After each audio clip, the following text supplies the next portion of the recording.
Welcome to the Be Your Soul podcast. I'm your host, Sky Bradshaw. I'm excited to welcome you to this special January 2025 year in preview episode.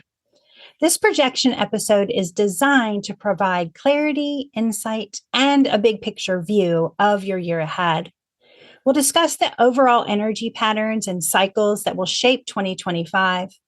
Additionally, we'll walk through each quarter of the year, highlighting key events and activities in the universal energy fields that may impact each of us in different ways.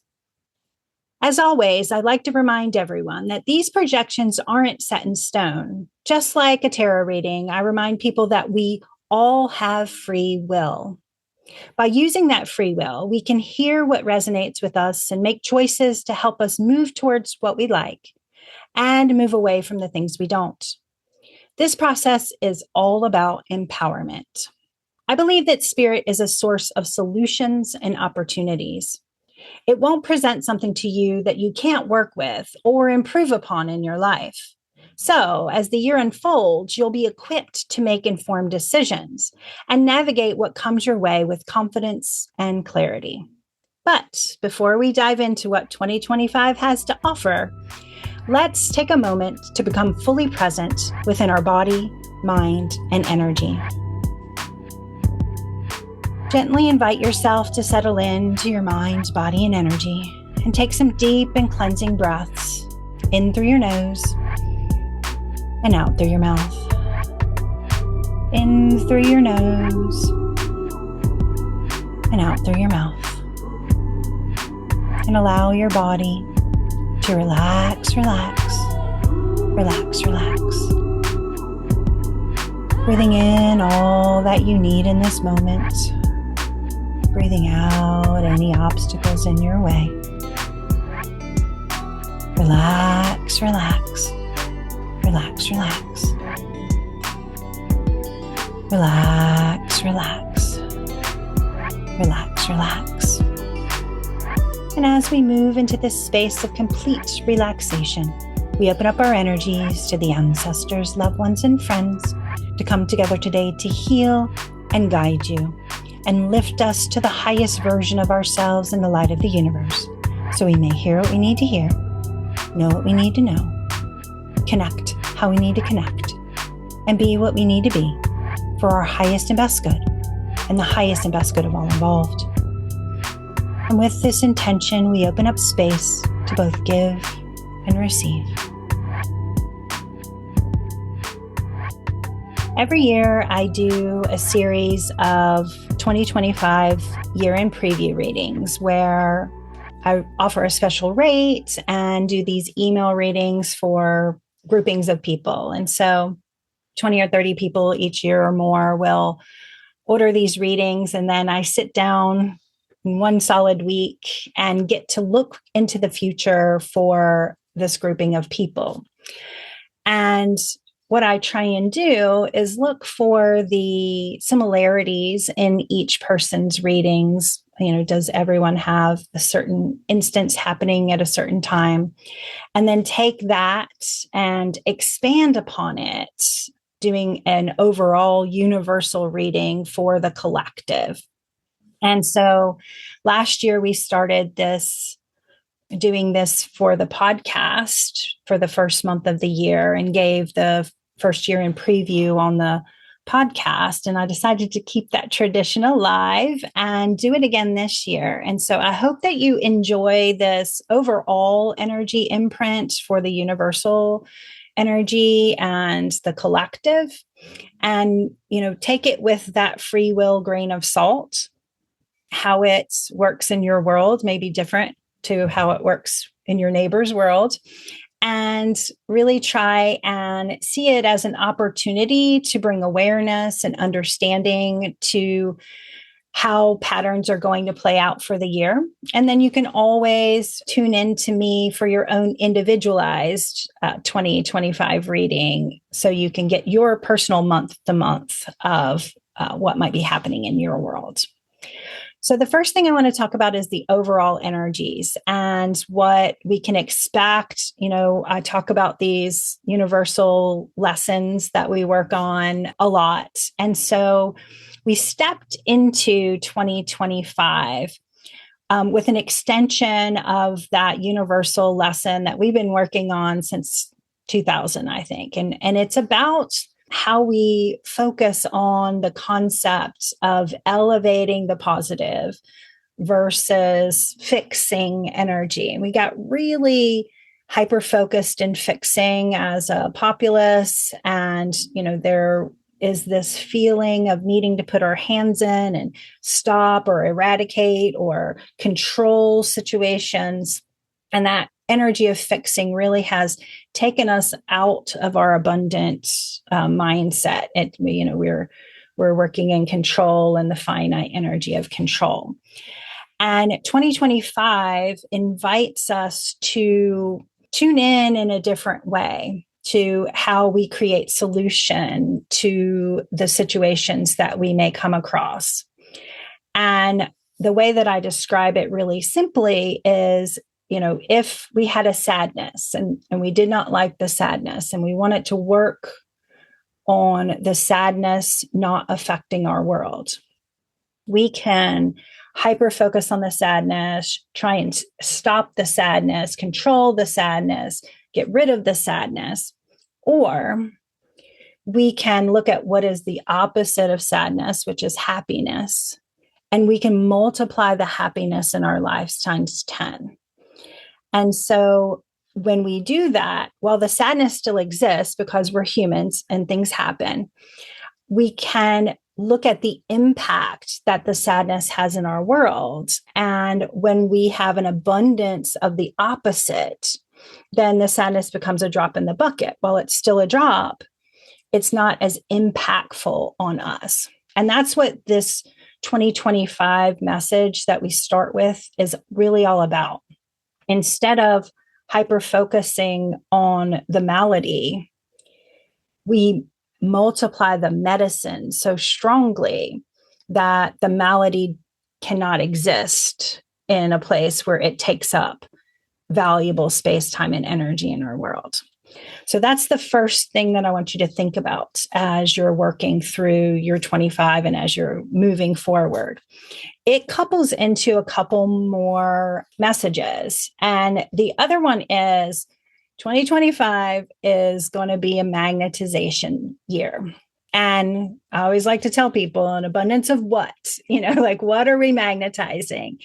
And so think about how you're focusing that energy. I'm a huge proponent of, not believing in false positivity. We're not pretending like the world is perfect. We're not acting like there isn't a lot going on right now. But what we're trying to do is look at, with a sense of awareness, acceptance, and action, what is ours and what do we have input in? How can we connect in these ways? And so that magnetization really will be important because, worry is not planning. So by stressing over something, we have the false sense we're doing something, but really what we're doing is magnetizing more worry. And so how do we take that alert that our body brings up that says, I do not like that, and then move it into that, what's the remedy? What's the medicine?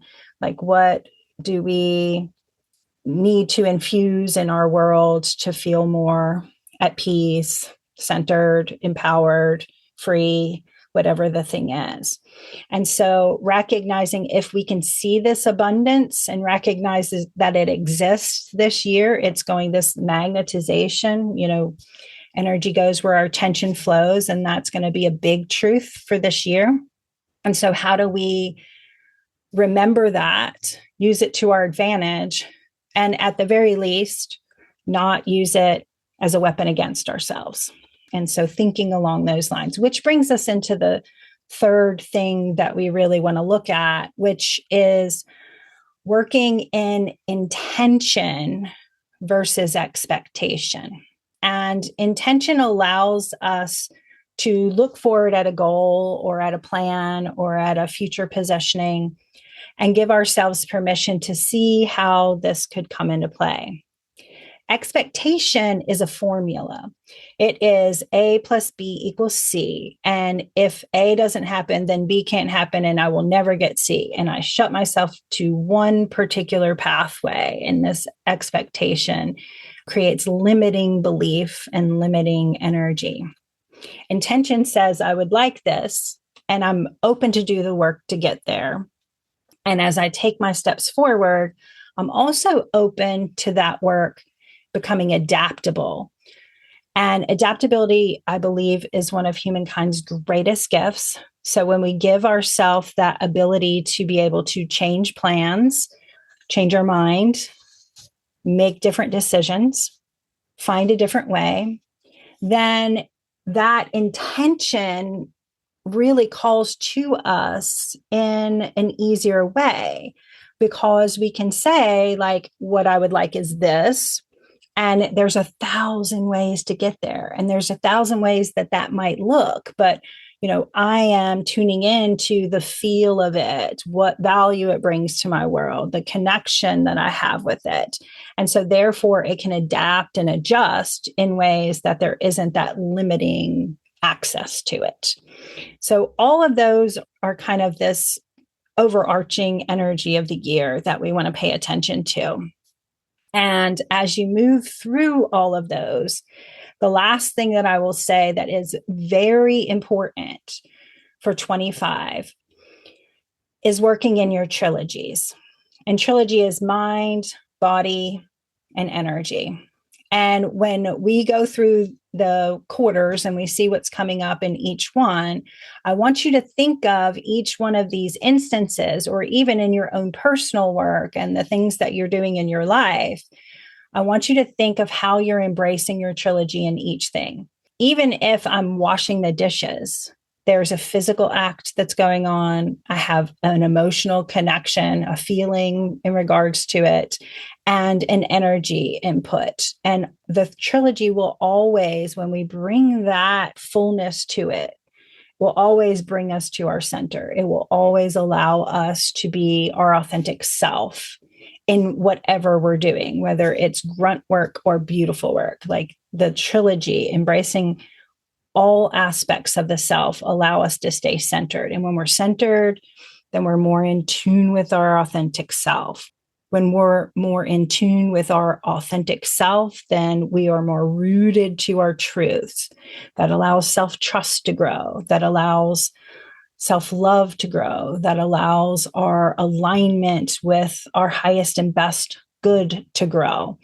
And so as we do that, we want to give ourselves that permission to work in that trilogy: mind, thoughts, decisions, choices, body, physical actions, physical choices, physical motions, and energy, soul-based connections, staying in tune with the universe, aligning with our highest self. And when we can bring those things in, then it gives us that possibility to expand in the ways that we need. And we also know, since we can roll it back to magnetization, then the more authentic we are with ourselves, the more authentic our world becomes, and the more we magnetize those things that match our true self instead of who are, our should self. So those are the things, overall arching energies, that I'd like to kind of bring a little bit of awareness to everyone. And now we'll move into the first quarter of the year. And I'm going to kind of bring this a little to the light. When I was looking at this a week ago, the reading was very different than the reading I did this morning to bring this forecast to you. So just a personal note from me, and this has been happening for a little while now, the volatility, the shifting, changing of things keeps the same major theme, but certainly, there's 1,000 actions between today and tomorrow, and things have been shifting rapidly. So we want to stay on our toes as far as our own personal intuitions and how we feel about the universe and the universal energy. So the theme of the first quarter is, if someone shows you who they are, believe them. And, there's a Haitian saying that you've probably heard me say before that is like, do not anger at the donkey for not being a horse. And that leans into that expectation, the intention over expectation energy that we talked about, which says, if we live in that potential view or what we think someone should be doing or how someone should be acting, then we automatically come out of that center and we, start shifting and changing how we're interacting. So this quarter, the first quarter, really has a lot of calling truth to friendships and community. And I think community is going to be the lifesaver for a lot of people as far as like being able to stay in tune and stay, grounded and stay comforted and stay aligned and feel as if you have safe space. I think community is going to provide that. But the first quarter of the year is really going to be about cleaning the closets in that area because we're going to look at friendships, familial connections, relationships, and have to do the hard work to recognize what level of value those things bring, and not in a production based way, but if a friendship or a familial connection or a relationship has more heavy lifting, heavy work, challenge, trust issues than it does comfort, fun, and feelings of safety, then we need to reprioritize how we're spending our time, because this year we don't have a lot of energy to waste when it comes to pulling things along that might not necessarily be healthy. It doesn't mean that we don't work on fixing or healing relationships, but it certainly invites you to give a real good, honest look at, which relationships have you been working really hard on that just aren't healing or are resisting healing, and how you reprioritize your time and attention. So that's going to be a big part of the first quarter of the year. The other thing is recognizing that we do need that community. So, when the cleanup company's coming happens and you've cleared all the clutter, like what's left is really hardy. And you want to make sure that you give the time, dedication, attention, attentiveness to those hardy communities and relationships. And if you can't easily identify them, find them, like find your people. And that allows for that to bring proactive balance into your world and have a safe space and be a safe space in that connection of that. The last thing that we're invited to do in this quarter, and it's going to be called up a lot in your world likely, is the focus on boundaries and precedent. And that all wraps in with this first quarter being all about relationships and, who's yours, who's not, who's supportive, who's contrary, and how we work in that way. And inviting you to make proactive boundaries. And if you've ever heard me talk about boundaries before, I am a big proponent of the concept that boundaries are instructions on how you need to be loved. They should not be used as a weapon or as a wall. And sometimes we have to, I'm going to give that caveat, like, if someone's broken our boundaries too many times, then we do need to make stricter boundaries and push them back. But if you begin with boundaries, then it's really just calling them into those spaces of, upholding them. And so, we don't have to be reactionary with our boundaries, because oftentimes the reason why boundaries are broken is because they were unspoken boundaries. They were unsaid needs that someone isn't meeting. And so this first quarter really is about getting your boundaries out there, knowing what they are in neutral space, and then instilling them in actionable space of friendships and relationships, and then holding them firm. Because if we don't do that at the beginning of the year, we're definitely going to have some tighter spaces. We have to address that later in the year. So think about your boundaries, get some good ones in place and work on the precedent of upholding them and inviting people to uphold them for you. So that first quarter really has a huge focus on relationships, whether it's family, friendships, or interpersonal business relationships. All of those kind of follow into that work that we'll be doing in that first quarter of the year.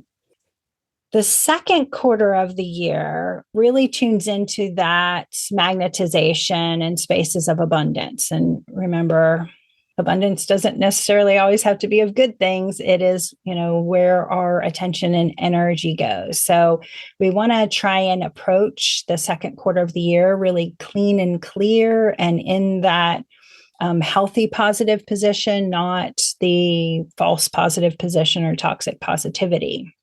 And what's going to come forward in the second quarter is sometimes I like to call it the Hall of Doors, because it's almost, we stand at this position of having a lot of different opportunities or a lot of different chances happening all at once. And, I think this comes in the collective. So I'm not sure where, what universal opportunities might come up.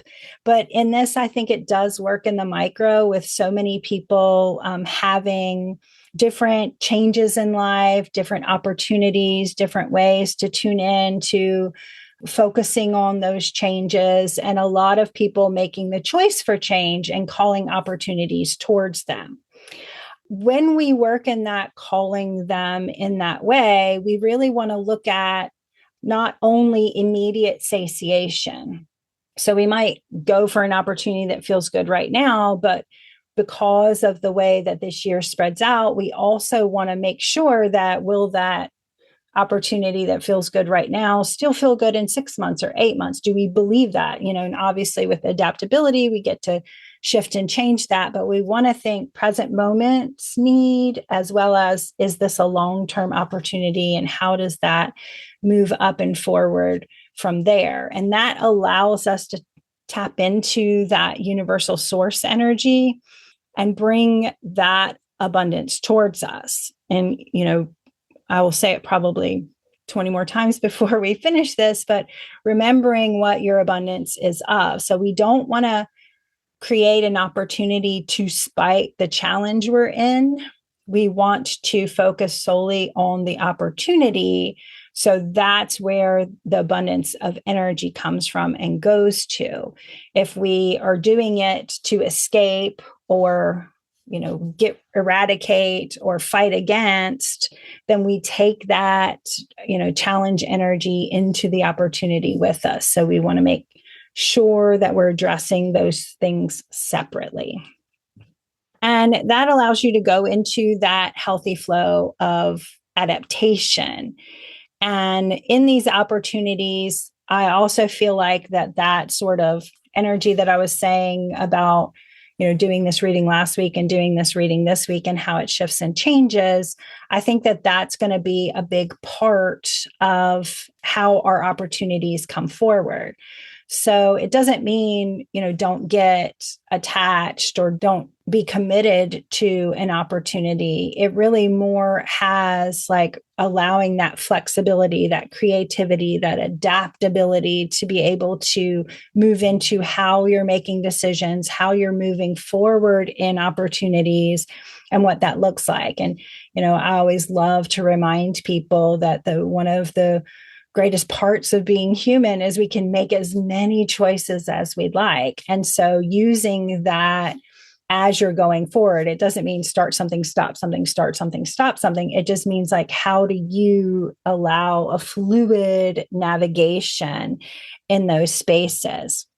And so that brings that opportunity into actionable position in a good way. This month also, that second quarter also comes with some surrealness or some chaos that is really hard to pin down. Like it's not telling me what area or avenue that it's coming into, but we go back into that idea of like, if we see something that seems beyond our control, then we have to bring it into, from that macro, bigger than life, this seems more than I can manage, and bring it into that soul self. And one of the messages that I think works really well in this is, if we're standing at the foot of the mountain and we look up and we see the heights of the mountain in the clouds, it can feel unsurmountable to be able to climb the mountain or to move the mountain, is what this might feel even more like. Well, I can never do that. But if we look around and we realize we have a shovel and the mountain is surrounded by other like-minded people who all have shovels, then we know we can move our part of the mountain. And if everyone moves their part of the mountain, then the mountain becomes manageable. It becomes possible to be able to bring that into play. And so really thinking about, like, what's your part? What can you do, when we see something looming or bigger than life, or there's something motioning and moving around us that feels like it's bringing chaos, then what's our part? What can we do to contribute? We don't have to think about eradicating the whole thing or changing the whole trajectory. If each person works on their little bit, then great things will happen. And that's that, that same concept that we were talking about, which is, work on your trilogy. What's your emotional part? What's your physical part? What's your energetic part? How do you bring all of those into play? You could say emotionally, are you using passion and feeling your feelings in it? Physically, what are the actions, choices, and decisions you're taking? Energetically, are you lifting it up into the ethers and creating, shifting, changing energy surrounding it? And so that allows whatever that chaos is to not feel so overwhelming, but also to transmute in whatever way it's supposed to. This also brought forward something this quarter about making sure that you tighten up your online presence. And, that can go back into changing your passwords or paying attention to what is being revealed publicly, giving yourself space to weigh the pros and cons of things like social media and its interactions in your life versus exposure of private details, and creating a better balance in those places, because I do think that this second quarter calls an action in that area for the universal, for the community, or for the collective in that way. And then we'll move on to the third quarter. And the third quarter had a really strong impression of a communication challenge. It feels like that this is somewhat of a destiny alignment, universal destiny alignment, which means that this might be a rebalancing of some sort. It might be a clearing the soil, planting new seeds sort of energy. There's some, greater, likely collective miscommunication challenge that comes into play. And for whatever reason, it kind of showed up to me as something that was, necessary for some greater alignment. And so, sometimes things happen that we either don't know or don't understand. And then when we look back upon it, we realize, why it had to happen the way that it did. One of the things that we can do, and we think about that, like adding in positive positioning that kind of helps counterbalance the negative positioning, is work that whole third quarter on clarity, understanding, reiterating your points, making sure, one of the tricks is always, we don't know what we don't know till we know it. So, like, how are you being informed? How are you communicating clearly? How are you making clarity like a priority when it comes to communication? How are you creating understanding within yourself and with others? And realize like that could be, by doing that internal work, by doing that within your micro, your community, then that helps that ripple of better communication in the macro. And so I think that that's true with this communication challenge, whatever it ends up showing up as. This is also a great quarter to focus on comfort. And I know it sounds kind of like we should always focus on comfort, but this one really talks about tuning into like what is happiness. And really, you can start now asking yourself that question and do your homework ahead of time. But like, thinking about the concept of like what brings me peace, what brings me happiness, like what does happiness feel like? And whenever we give attention to something, we've talked about this before, like, whenever there is a level of attentiveness and focus and connection towards something, then we know it amplifies. If I focus on comfort and what happiness is, I'm going to see more comfort and happiness in my world. And so this third quarter actually calls for that attentiveness to comfort and happiness in your world. And if you can find 1,000 tiny opportunities to bring peace in your world, it's going to, the Haitian saying is many fires create a bonfire. So you will find that amplification grow and surround you in those ways. The last thing that comes up for this third quarter is some major shakeup in travel. And for this to come in, obviously there's always flight cancellations and things along those lines. So that's like a normal way of life. But for whatever reason, this feels like it is more intense, that there's something bigger when it comes to travel. So if you're planning on traveling in the third quarter, then you want to make sure that you're double checking things and that you're staying in tune to things and that you're prepared to adjust or adapt or have a plan B if it's important travel. And, that's just something that kind of shined brightly as a thing to be aware of in that third quarter. And then the fourth quarter comes in with the sense of things settling a little bit. And so, those first three quarters were kind of, hot and fast, a lot of lessons, a lot of action. And this fourth quarter doesn't feel like a reset, but really more feels like a settling in or a recentering in the larger energy, the universal energy. And this could be anything from people being used to the new way of doing things, or that there's a big balancing agent that comes in and creates this kind of feeling of a little bit more sense of grounding. And so you really want to engage in your practices of that. Like, all of this is really about calling for your part in that, your micro and the macro and how you do that. So really go into that fourth quarter with some, allowing yourself to, feel peace, or allowing yourself to do more grounding, or allowing yourself to tune into that space in that way. And this also shows up with a lot of growth in intuition and ancestral connections. And obviously, this time of year always has that. That's where we're working with the Day of the Dead, and a lot of ancestral work is done during that time. A lot of spiritual practices have that worked into them.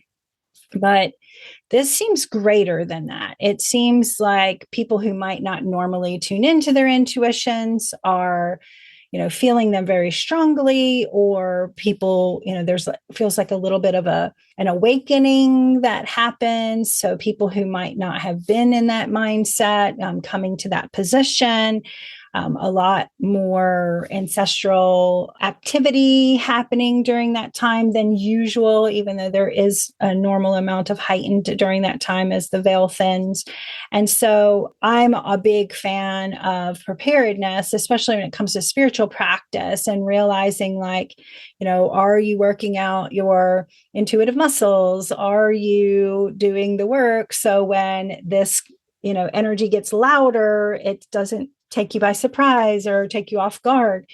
And so just giving yourself that, work ahead of time that allows for you to tune into that, just knowing that that heightened energy is going to show up.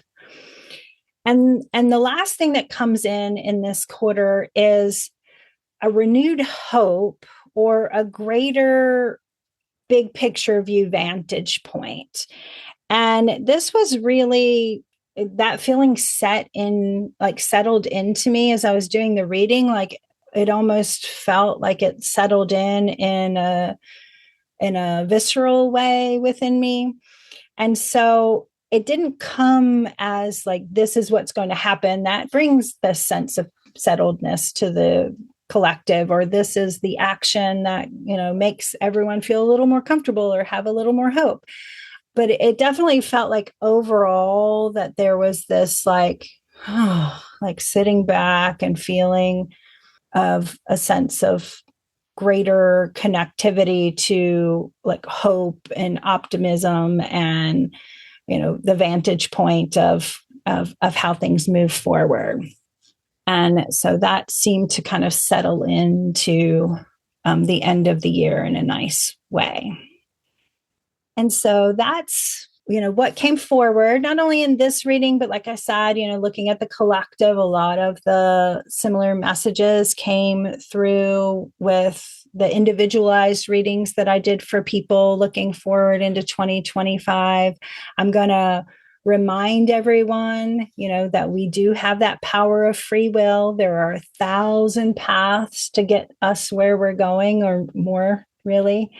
And so if we use that free will process, if we pay attention to the concept of adaptability, if we give ourselves permission to, work in that trilogy, mind, body, and energy, and the 3 parts of each thing, then that allows us to feel empowered with how our year moves forward. It gives us a focus point as far as where to put our time, energy, and attention. And it supports our whole self being as well, because we get to tune in a way that allows that authentic self to be the self that we're living from in those spaces. So as you listen back through this, or as you tune into these messages, really remember that free will process and give yourself permission to receive it through your intuitive self as it is meant to be heard by you. And I hope that it speaks to you and that it helps you all. And may you be whole. May you feel blessed. May you be at peace. And may you stay connected through 2025. Did you love the insights from this episode? Want to step into 2025 with even more clarity and confidence? Tarot by Sky is offering an exclusive year in preview email reading, a personalized month-by-month guide highlighting 1 to 3 key themes for each month of the upcoming year. This is more than just a reading. It's your roadmap to navigating the opportunities and challenges of 2025 with intention and ease. As a Be Your Soul listener, you can grab this special reading at a discounted rate of just $99. Simply use the code BeYourSoul at checkout on tarotbysky.com. And don't forget to visit us at beyoursoul.org for easy access to our Patreon, podcast episodes, YouTube channel, and more. Stay connected, stay inspired, and keep stepping into your highest self.